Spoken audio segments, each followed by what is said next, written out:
इस कहानी में आपका बहुत बहुत स्वागत है। आज मैं आपको सुनाने जा रही हूँ एक कहानी। तो चलिए शुरू करते हैं। सालों पहले की बात है। एक गांव में युधिष्ठिर नाम का एक कुम्हार रहता था। दिन में वह मिट्टी के बर्तन बनाता था और जो भी पैसे मिलते थे उससे शराब खरीद कर पी लेता था। एक रात वह शराब के नशे में अपने घर लौट रहा था। वह इतना नशे में था कि ठीक से चल भी नहीं पा रहा था। अचानक उसका पैर लड़खड़ा गया और वह जमीन पर गिर पड़ा। जमीन पर कांच के टुकड़े पड़े थे, जिसमें से एक टुकड़ा उसके माथे में घुस गया और उसके माथे से खून बहने लगा। कुम्हार किसी तरह उठा और अपने घर की ओर चल दिया। अगले दिन जब उसे होश आया तो वह वैद्य के पास गया और पट्टी बंधवा कर दवाई ली। वैद्य ने कहा, घाव गहरा होने के कारण इसे भरने में समय लगेगा। पूरा भर जाने के बाद भी इस घाव का निशान नहीं जा पाएगा। इसके बाद कई दिन बीत गया। अचानक उसके गांव में सूखा पड़ गया। सभी लोग गांव छोड़कर जाने लगे। कुम्हार ने भी गांव को छोड़कर जाने का फैसला किया और दूसरे देश की तरफ निकल गया। नए देश में जाकर वह राजा के दरबार में नौकरी मांगने गया। वहाँ राजा ने उसके माथे पर चोट की निशान देखा और सोचा यह जरूर कोई पराक्रमी योद्धा है और दुश्मन से लड़ते समय इसके माथे पर चोट लग गई होगी।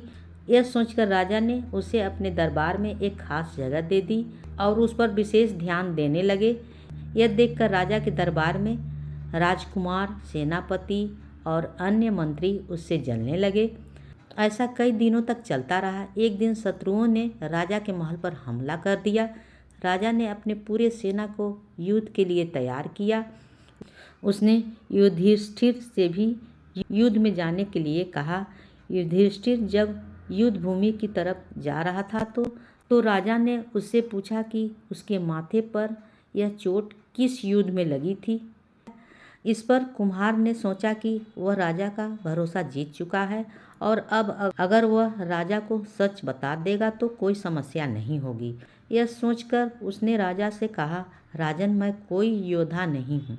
मैं तो एक साधारण सा कुम्हार हूँ। यह चोट मुझे किसी युद्ध में नहीं बल्कि शराब पीकर गिरने के कारण लगी थी।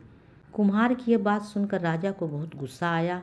उसने कहा, तुमने मेरा विश्वास तोड़ा है और मुझे छल कर दरबार में इतना ऊंचा पद पाया है। निकल जाओ मेरे राज्य से।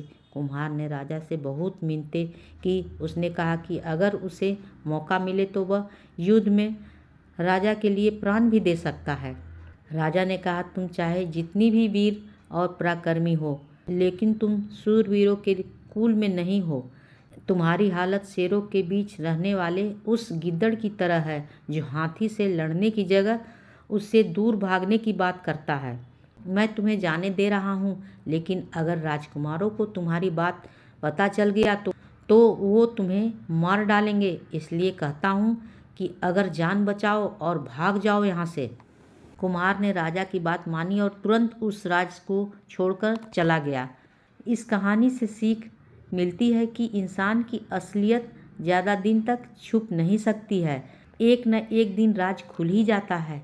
कहानी होती है समाप्त। मिलते हैं अगले कहानी में। तब तक बाय।